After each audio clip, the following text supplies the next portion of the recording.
Hello, kids. Welcome back to more study of the presidents. And as always, we're going to start with a recounting of all the presidents we've studied so far.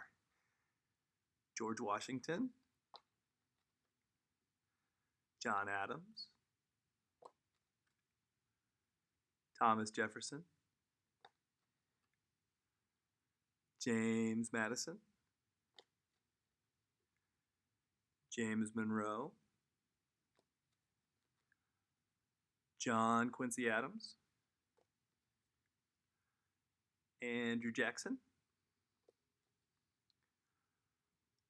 Martin Van Buren, William Harrison, John Tyler, James K. Polk, Zachary Taylor, Millard Fillmore, Franklin Pierce, James Buchanan, Abraham Lincoln, Andrew Johnson,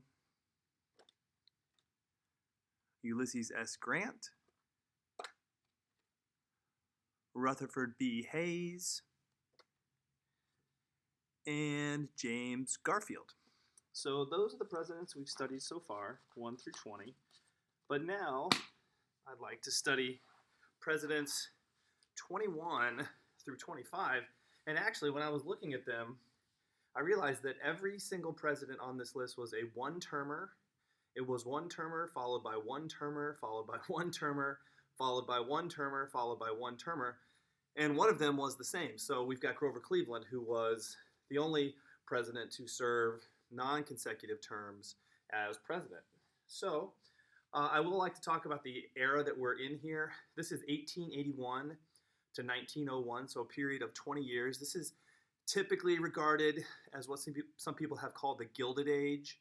This was a time in American history of rapid industrialization, rapid urbanization.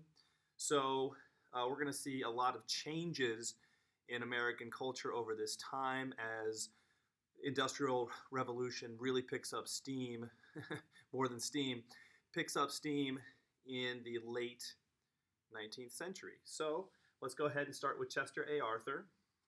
He was a Republican. Chester A. Arthur was born into a family that believed strongly in abolishing slavery. As a young man, he practiced as a lawyer and helped support the rights of African Americans. In 1854, he won a case that led to New York streetcars being desegregated. That means that both blacks and whites can be together on the same cars. That meant the people of, well, of course the card says it, that meant that people of different races could ride in the same car. Arthur served in the Civil War and gained a good reputation for his management. Afterward, he went into politics and he rose through the ranks due to patronage. This is when somebody supports you and provides you with funds and money. He got a lucrative position as a collector at the New York Custom House. This led to him getting fired by President Hayes, who was trying to clean up political corruption. However, due to Arthur's political connections in New York, he was chosen to be James Garfield's vice president. So let's talk about his domestic policy. And remember, domestic policy has to do with what work is the president doing in the country itself. All right. Arthur was not elected to be president. He became president after James Garfield was shot. If you remember, James Garfield, I believe, was shot 16 months into his presidency. Most of Garfield's cabinet did not like Chester A. Arthur. Therefore, many of them resigned and were replaced. The cabinet is the group of officials who help the president run the executive branch of government. There was a lot of division among the Republican Party during Arthur's time. People were really upset about corruption. Although Arthur owed his career to the spoils system, he decided to reform the civil services. The Pendleton Act was passed during his presidency to do this. Presidents going back to Rutherford B. Hayes could not accomplish passing a reform bill to stop the spoils system. The government had built up a surplus of money during Arthur's presidency. He supported reducing tariffs rather than spending the money. This meant lowering taxes on foreign goods. All right, so let's talk about Arthur's foreign policy. During Arthur's presidency, the Immigration Act of 1882 was passed. For a while, the public had been concerned about foreigners coming in and lowering wages by providing cheap labor. This led to many restrictions imposed on people who could enter the country. Immigrants were tested if they were mentally fit enough to enter the country. A head tax was imposed on immigrants. This meant that all foreigners entering the country had to pay 50 cents. Also, the Chinese were not allowed to enter with the Chinese Exclusion Act. So it looks like there's a lot of concern about immigration from other parts of the world right now in the United States, and people are saying, do not come in. And on the sheet here, it says, noticed, they're not going to be allowing, it says something here about communists and socialists. Remember, the mid-19th century was also a time of rise of different ideologies, the work of Karl Marx and Friedrich Engels, Das Kapital of Marx, the idea of socialism, which then, of course, eventually would give rise to the practice of communism, but that's a later story. So anyway, there's a lot of concern with immigration during Arthur's presidency, the Immigration Act of 1882, and also the Chinese Exclusion Act. All right, let's talk about Grover Cleveland. First time, he was a Democrat. So Grover Cleveland was an ambitious young lawyer during the Civil War. He got out of being drafted into the war by paying someone $150 to take his place. As a young man, he aligned himself with the Democratic Party and tried to run for public office. He failed at getting elected as district attorney, but got elected as the sheriff of a county of New York when he was 33 years old. Cleveland rose in prominence in politics by campaigning as a reformer who could clean up the corruption, in particular the corruption of the Republicans who dominated northern politics in the late 1800s. As mayor, Cleveland established his reputation as a reformer by vetoing legislation that was the byproduct of political cronyism. Cronyism means you just keep going back to the same people over and over again. It's nepotism. It's a negative. It's a very negative political act. His growth in popularity led him to run for governor of New York. He was a very popular governor of New York, and this led to him running for president. All right, let's look at his domestic policy. In his first term, Cleveland tried to set an example as a reformer against patronage by keeping many people in his cabinet from the previous Republican administration. So he wanted to have some carryover. He wanted to have people in there that were not going to be just ones that he appointed by an act of patronage. He then went about trying to reduce high government spending and tariffs. He continually vetoed legislation produced by the Republican Senate, even if it had cruel results. He continually vetoed bills that would provide pensions to Civil War veterans. Okay. Cleveland supported backing the currency with gold so the currency would hold its value. Farmers in debt wanted to increase the money supply so that they could get some relief through inflation and not have to worry about continual gold shortages that slowed the economy and buried them in further debt. Yeah, so this is what's called the gold standard, the idea of backing all the money, the physical money with gold, so that you actually had physical money on hand in case people came to collect.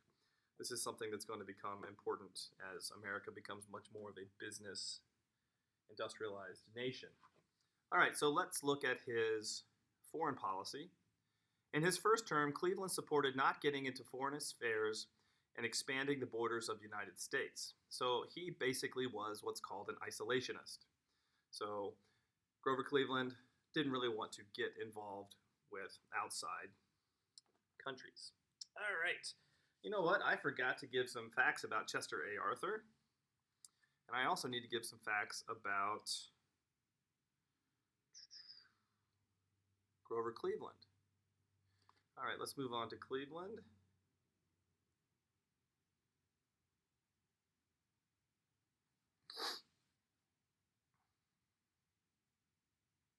He was the first Democrat in the White House since the Civil War, and he appointed Southerners to federal and cabinet posts.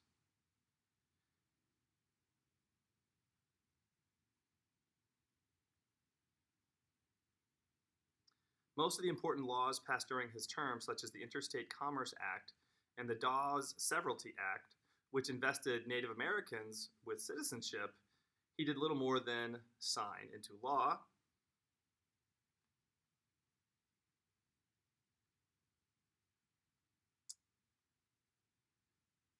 all right. It says that the 1884 the 1884 election process was one of the dirtiest in American history. Very interesting. All right, let's go on to Benjamin Harrison, the 23rd president. Benjamin Harrison could trace back his ancestry all the way back to the Jamestown colony in Virginia. He started off life as a lawyer. When the Civil War broke out, he joined the Union Army. He first helped in recruiting men, then later he was given command. He became a successful lawyer in Indiana after the war.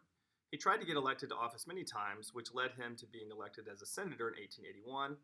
As a senator, he wanted to spend the government surplus on war veterans and widows, trying to take care of those war veterans. Okay. It sounds like there's a lot of conflict, by the way, going on with who's going to help take care of these Civil War veterans. That is a really interesting question. Sounds like GroverCleveland was not as interested in helping them, vetoing some bills there. Here we have Benjamin Harrison at the state level trying to do so. This reminds me, too, there's a really famous picture of a Civil War veteran, I believe taken in the 1920s or early 1930s, sitting on a step outside of a door, and little boys just listening to him tell his stories. Imagine that, someone who fought in the Civil War in the 1920s sharing their story. It's such an interesting tale. We often think of veterans from different wars now sharing their stories, but that same thing happened in those days as well. All right. So, what happened when he became president? Harrison got passed the Dependent and Disability Pension Act in 1890. This was the largest spending bill in American history. It provided pensions to Civil War veterans regardless of their disability. The government paid out over $135 million. In the same year, Harrison also raised tariffs to protect American producers from cheap foreign goods. The Sherman Antitrust Act was also passed in 1890. This bill was passed to make business monopolies illegal. Monopolies are businesses that have eliminated their competition so that they can charge high prices. There were many monopolies in this period of industrialization. Yeah, this era known as the Gilded Age. This is the era of the stereotypical idea of the monopoly man, the Carnegies, Andrew Carnegies, John D. Rockefeller, Standard Oil, these very large business magnates who are basically dominating the market, having sole control of the market, and therefore able to charge whatever they want, making millions and millions of dollars. So this era of industrialization is also leading to the rise of these extraordinarily rich and wealthy people through these monopolies. And it looks like our friend Harrison here is trying to stop the rise of these monopolies in the United States. All right, so let's look at his foreign policy. The various countries were not allowing U.S. pork in their countries due to fear of contamination. I'd love to know the story behind that, by the way. Harrison passed the Meat Inspection Act to help eliminate those fears. In 1891, a diplomatic crisis occurred between Chile. Some sailors from the USS Baltimore had been attacked in Chile. There were already tense relations there because the U.S. did not support their government during a Chilean civil war. Harrison demanded an apology, but the Chilean government refused. They gave in when Harrison threatened war. I did not know about this one. This is some very interesting foreign policy work going on here.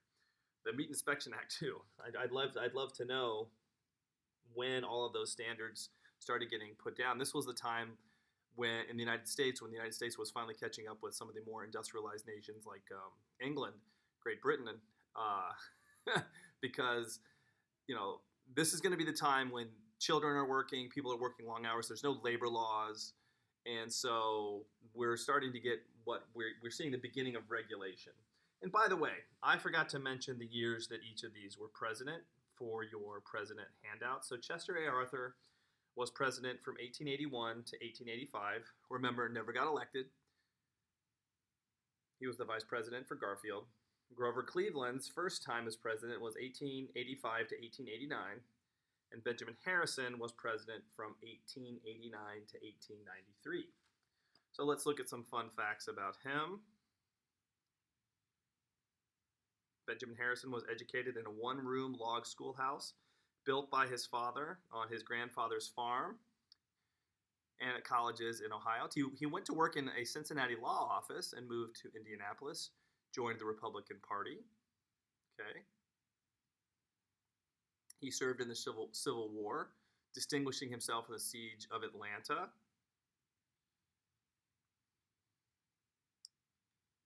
Under Harrison, Congress set the record for America's biggest peacetime budget, a staggering $1 billion. It passed the Sherman-Silver Bill of 1890, committing the Treasury to the purchase of 4.5 million ounces of silver per month, which triggered the Panic of 1893.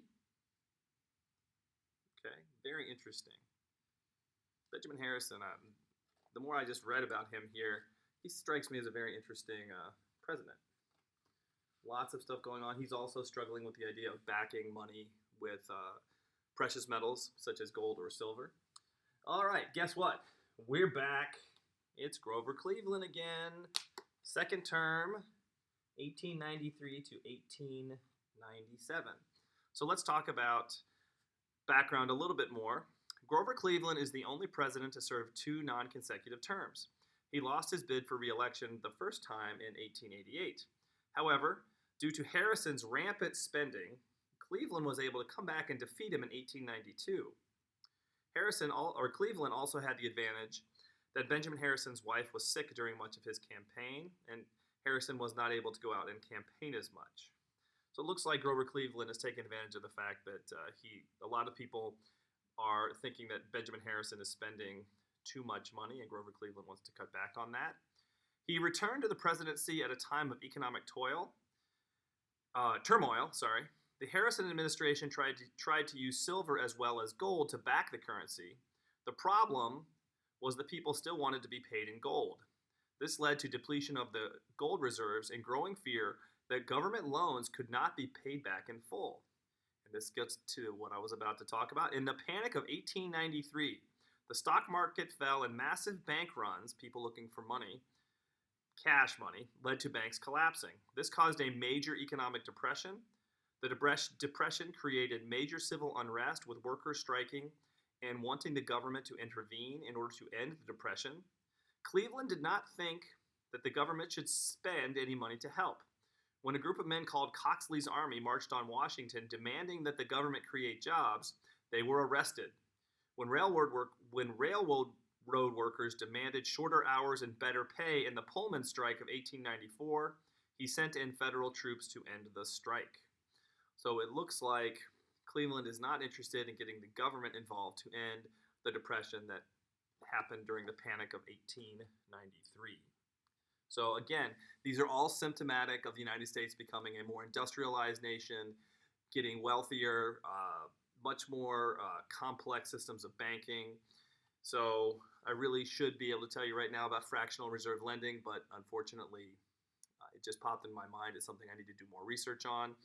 But these are all becoming issues in a much more industrialized United States of America. And it's interesting, by the time we get to World War I, we're going to see the United States finally emerge as a world power. At this point, the United States is still, it's the biggest kid in the neighborhood in the Western Hemisphere, but it's not even close to the wealth and power of many of the nations in Europe across the Atlantic. After World War I, things would change, and all of these developments leading up to this, the industrialization, business interests, economic growth, are really important steps to getting to the United States to that point where in the aftermath of World War I, it emerges as a world power. So let's look at foreign policy. During his second term, Cleveland played a more active role in foreign affairs. Remember, his first term, he didn't want anything to do with foreign affairs. Some members of Congress wanted to continue the expansion of the country by annexing Hawaii. However, 6 states were admitted during his administration: North Dakota, South Dakota, Washington, Idaho, Montana, and Wyoming. Cleveland rejected the idea of annexing Hawaii. Isn't this interesting? A lot of times when we think of U.S. history, we think, oh yeah, the 48 states. Well, it wasn't always like that. The 48 southern states. It wasn't always like that. So right now we've got, during his second term, 1893 to 1897, the entrance of these states: North Dakota, South Dakota, Washington, Idaho, Montana, and Wyoming. So, very interesting. Cleveland also stood strong and resisted the expansion of European colonies in the Americas. He took the side of Venezuela when they had a dispute with British Guiana over their borders. So Cleveland, like some of the very early presidents, very interested in keeping the European powers out of the Western Hemisphere. So there's Cleveland's second term. And is there anything else they're going to say about his second term? The country was in the grip of a serious, seemingly unliftable depression. Banks and corporations were daily failing, factories and mills were shutting, farms were being foreclosed, and the gold supply in the treasury was dwindling dangerously. For Cleveland, guided always by devotion to the public good, the solution was honest money, hard money, sound currency. He sought to repeal the Silver Purchase Act of 1893, which he saw as both inflation increasing and inhibiting investment. Okay? So he's trying to get things going here. He had the Hawaii, the Great Pullman Strike.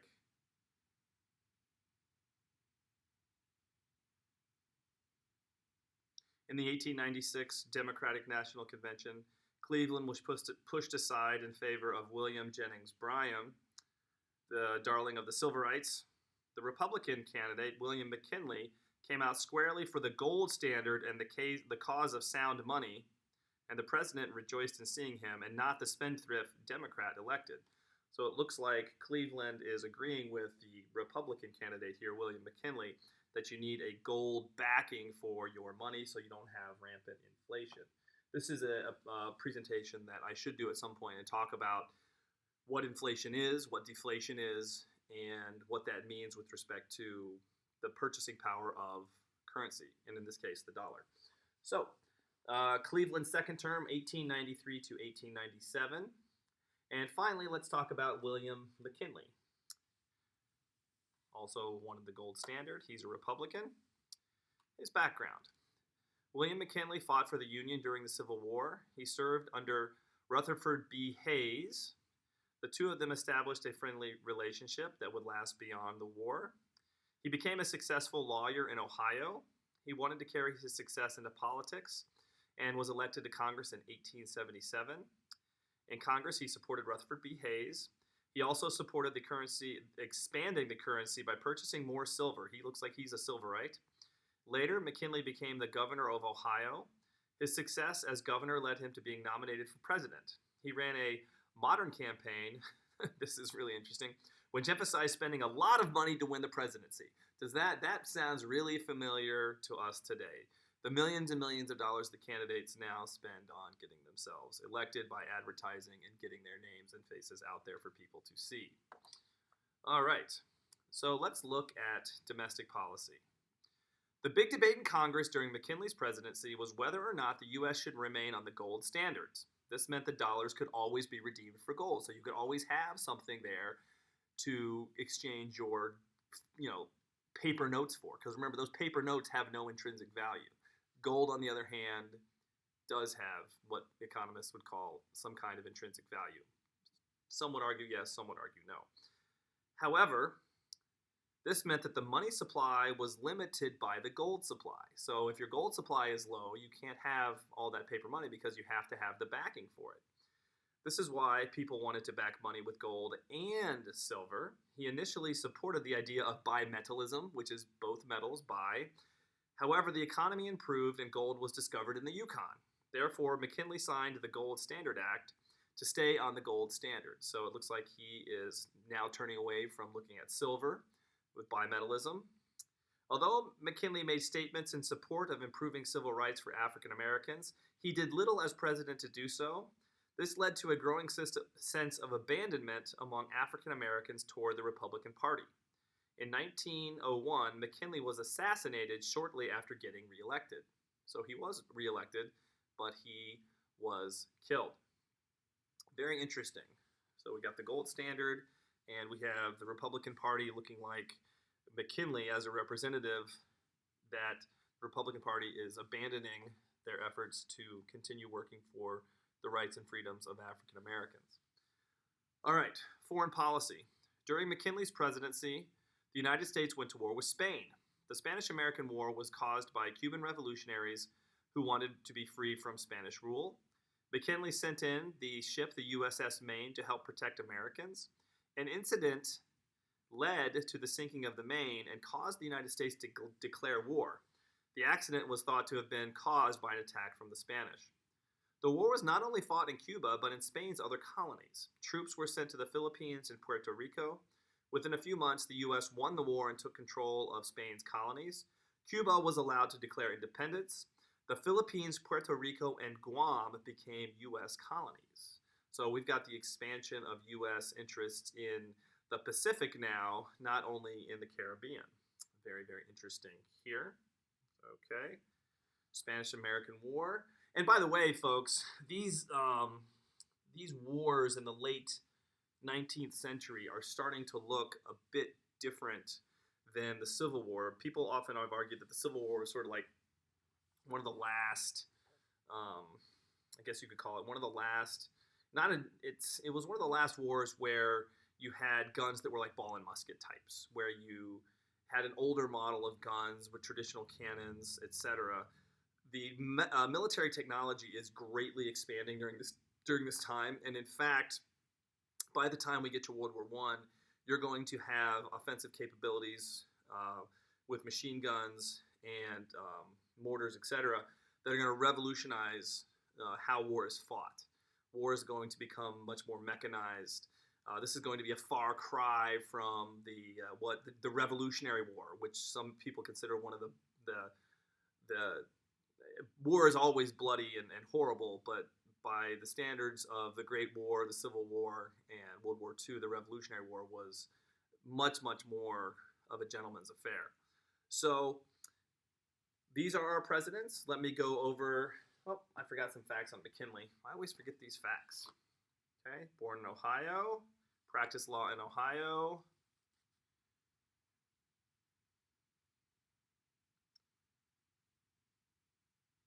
Yep. And it looks like his vice president was a man who would become a very famous president, and we'll be pleased to talk about him coming up next. His vice president was none other than Theodore Roosevelt. So when he got elected and was assassinated, the man who took over was Theodore Roosevelt. And of course, that gets us to firmly in the 20th century with the election, with the ascension of Theodore Teddy Roosevelt to the presidency.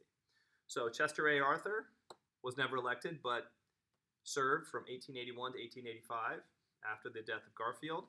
Grover Cleveland, first president to serve 2 non-consecutive terms. First term, 1885 to 1889. Benjamin Harrison, 1889 to 1893.